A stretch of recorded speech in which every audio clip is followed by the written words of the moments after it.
And so when he was 17 years old, he started building a model circus. And he continues to work on it to this day. He installed it in the museum almost 15 years ago now. And it is 3,800 square feet, which is way bigger than my house, of circus day in America. And so all of the tents, the big top and the menagerie and the sideshow are there.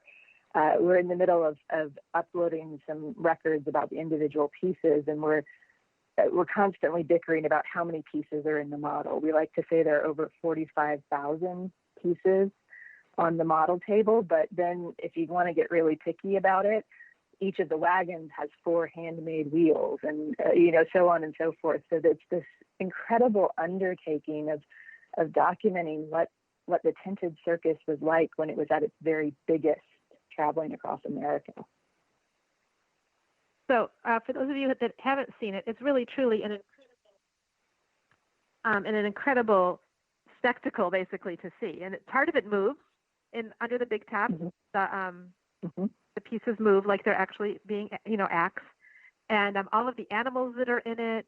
And they have a tent for the food service tent. And then they've got like a barbershop tent and a post office even, I think. I mean, it's just... Yeah. Mm-hmm. It's just truly incredible is what I was going to say. Yeah, I think truly incredible. And what is most amazing about it, which you can see from some of the labels that we have around, but it's hard to really grasp down to every detail, is that Howard Tibbals used historic photos and other documents to make sure that everything on that table is exactly like it was on the circus, only it's 3/4 inch scale. So it's 1/16 the life size. But if there were 12 rivets across the panel on the wagon in full size, and there are 12 rivets represented on the model wagon, all of those details are just perfectly done. Yeah, one of my favorite parts of the exhibition is there's a movie playing at the food services tent, and I'm not sure that's what it's actually called. But in the movie, it's taken from, I don't know, you would know, the 1920s, I'm guessing, and it's showing the people preparing the food for the actual performers, and then right next to it is Howard's replica of that, and it's just so spot on. Right. That's it's funny you mentioned that one, Beth, because that film is one that I remember Howard showing me as we were getting ready to install the model, and he wanted this particular film by what he calls the cookhouse. That's how it was called during the early 20th century. And it's men cooking pancakes or flapjacks. But the speed at which they make these, because they had to feed like 500 people breakfast. And so you had to be very efficient about it all. And that was for Howard, he loved seeing the speed of it, but he also wanted to make sure that there was motion of some sort. So the videos help with that. And that the model did kind of come to life for visitors. So they really, not only is this a neat thing to look at, it really does represent what was happening on the circus lot. Yeah, I just love that. Mm-hmm. So I'm sorry, what are some of the circus events and festivals that you like to attend?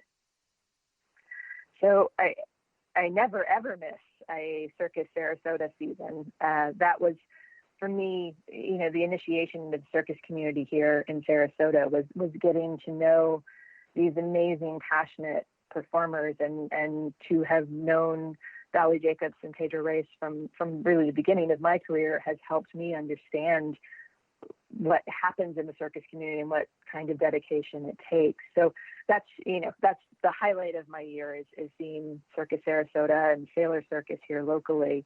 But on a bigger front, the 2017 Smithsonian Folklife Festival was transformative for me.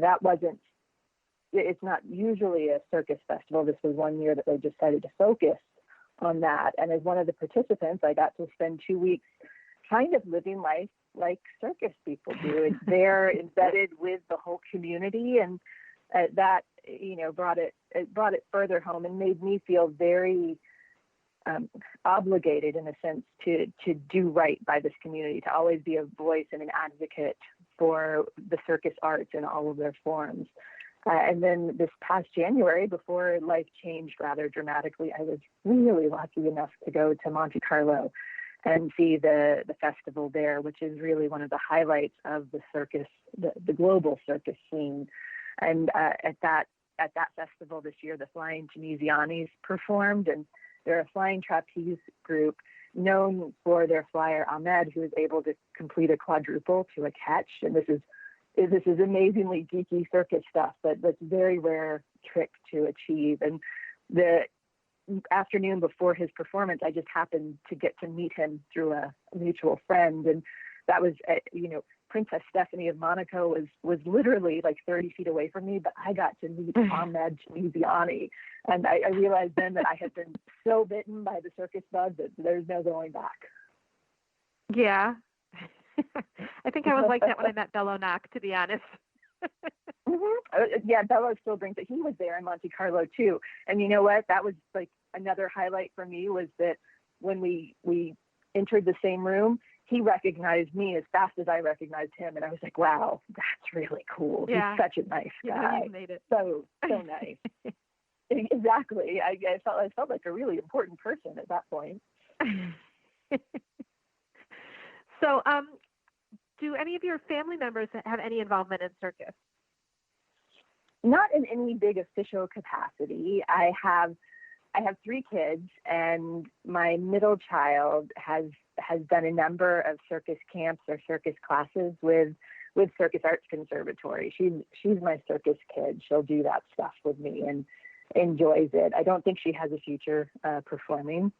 She's not the most coordinated of kids, but she loves doing it and she loves those experiences. So that's as close as I get to a circus performer in my family. Yeah. Well, that's, I guess, to be expected, since you sort of took it on unexpectedly in life. Yes, since I kind of fell into it. So I'm wondering, as I don't want to say educator, but as a professional circus curator, I guess, I don't know what else to call it, if you see a difference, like how you see circus has changed from, the old days when it was in a tent to what it's like now when it's in a tent or in an arena, and the similarities and the differences that you might see as a professional spectator. Yeah, so when I take a kind of a big picture view, it's interesting kind of the cycles of circus history. In America, the earliest tented shows in the mid-19th century were really run by performers. It was mostly the equestrians, honestly, who just wanted to perform. And so they would put together small troupes and perform small circuses on, in kind of regions. They didn't travel nationally. And then Barnum and his contemporaries came into it, in the 1870s. And suddenly circus became even more about the business and the spectacle. And obviously tremendous performers were an important part of that, but it was more of a balance of all of these things. And that went on for a very long time. When Ringling Brothers, Barnum and Bailey closed their performances in 2017, within a year, what I saw was this resurgence of the performer-driven circus, and everybody going the direction that felt right for their world, for their acts, for the people that they included, which I think is really exciting. So it means that the circus arts are really evolving to adapt to many different disciplines. But now we're in this really interesting moment, right? That people can't go to live performances right now. And we don't know exactly when everyone will feel comfortable going at the rates that they were. And what I watch is the circus community being this extraordinary, resilient group who are like, okay, what are we going to do? How are we going to get through this moment? How do we adapt our craft and our art to meet both our needs and the needs of the people that we perform for? And that's a big challenge right now, but if anybody can do it, the circus community can.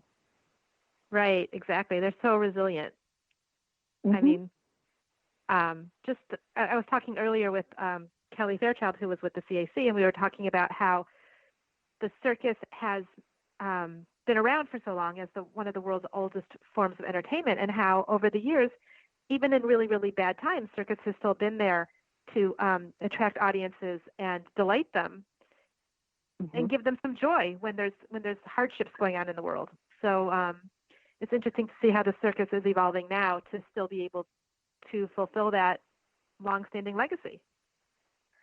Absolutely. And I think you're spot on about that idea of the joy that circus brings. That to me is one of the greatest stories to be told about it, is that when we go see a circus or perform with a circus, there's that shared experience of success, that we get to celebrate when Ahmed completes the quadruple, when this performer does this amazing trick. We all feel part of that moment, and it has generally been because we're physically together. And now we see how we adapt to that, and how we share the joy and excitement still. Right. Yeah. Well, I have to say, this has been so interesting speaking with you today and learning all about your history and all about the museum things that I didn't know. So do you have anything else you'd like to add? Anything you were hoping to get to talk about? I think we covered a lot of good stuff. I could talk for hours about circus, but I think we did really well. I really enjoyed chatting with you today. All right. Well, I enjoyed it as well. So I'd like to say thank you so much. And 1, 2, 3. Hey, all your days be circus days. All right. Well, take care. Yes. You too. Bye-bye. Bye-bye.